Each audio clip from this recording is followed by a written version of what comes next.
It's totally fine. I have a lot more stories. That you do. Yeah. That you do. Guilty as charged with the stories.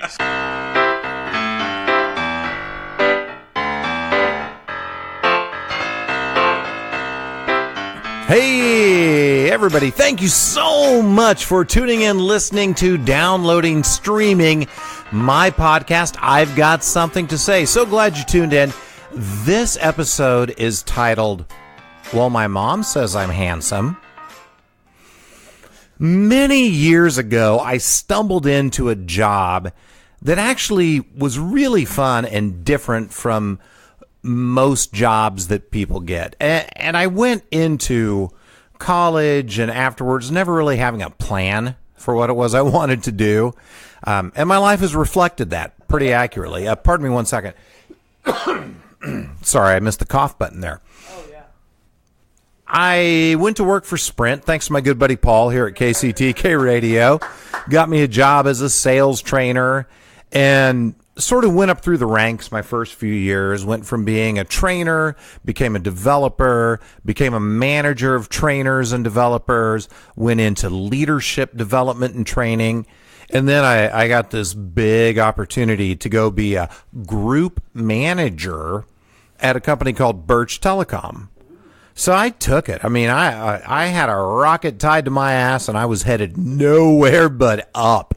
So here I was. It was my big chance to be managing managers.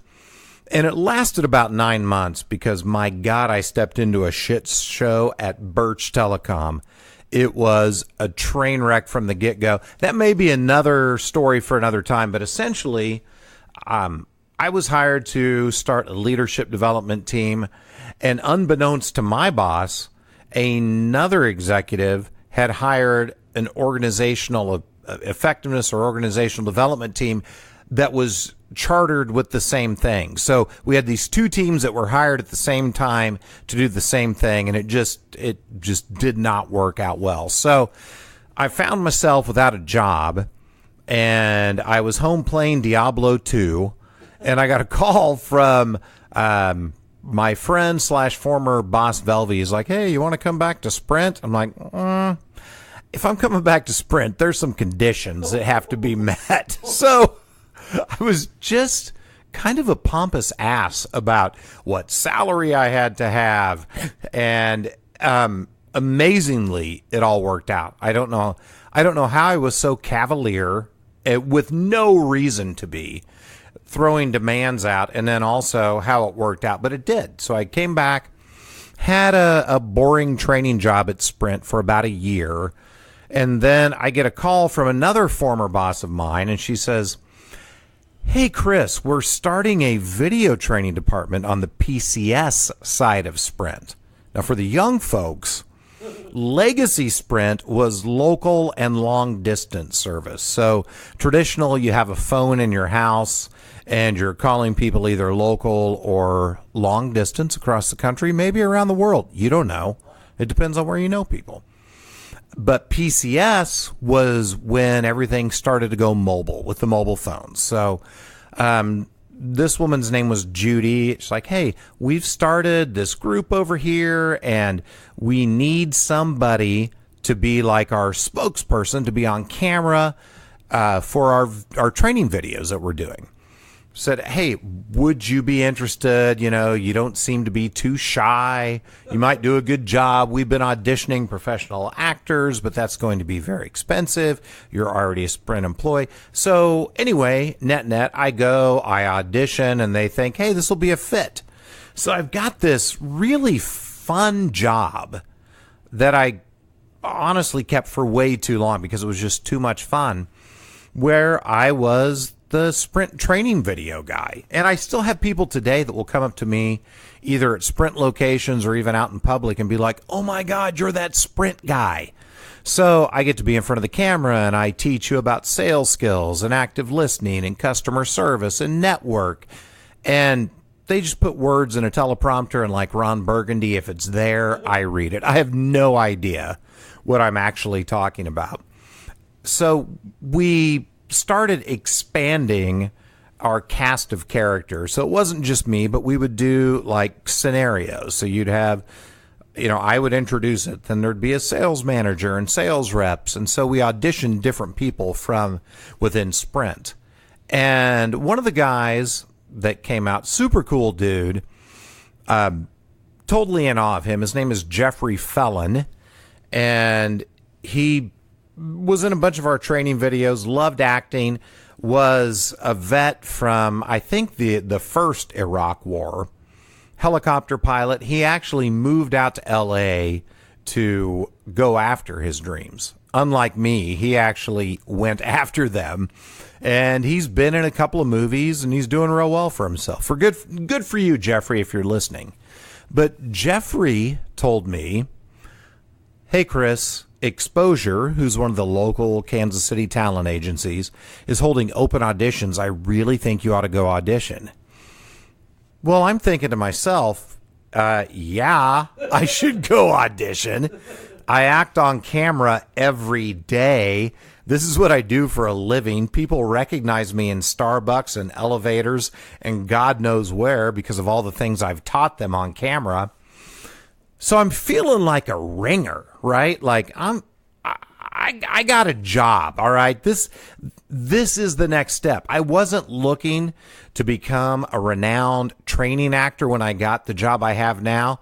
And now, lo and behold, something else has been thrown in my lap. And of course, this is going to take off. I'm going to be huge. Exposure's just the beginning. Watch out, world. I'm coming.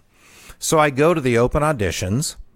And they give me the little bit I'm going to read, and I'm reading over it, and they tell me it's going to be in the prompter, and I'm like, oh, I got this. And I don't want to brag too much, but I can read words. That's one thing I'm actually pretty good at. Even a cold read, well, they'd give me the script up front. So, no brainer. Duh, I got this. So I walk in and they get the prompter ready to go and they're like, all right, ready, 3, 2, 1, action. And I start reading and I'm doing good. I mean, the voice quality is good. I'm emoting. I feel like my facial expressions are mirroring what I'm saying and the actual emotion of the script itself. And we get about 15, 20 seconds in.